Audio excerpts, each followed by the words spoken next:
morning. It's my birthday week. Today is Monday and I'm going to do my nails. The nail tech is already on our way already.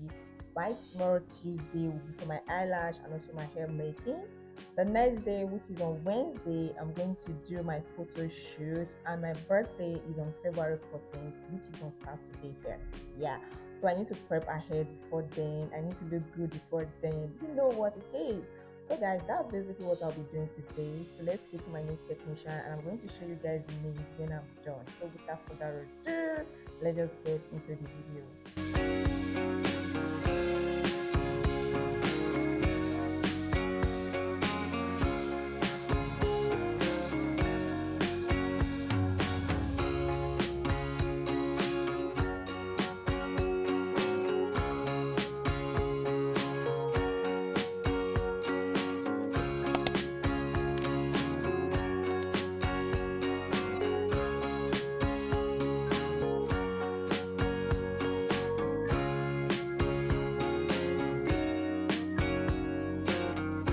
Hey guys, good morning. Today I want to go and make my hair for my birthday and also make my eyelash. I make my nails yesterday. As you can see, they are so cute. So guys, that's basically what I'll be doing today, my hair appointment and also my eyelash appointment. So guys, I'll see you guys at the salon.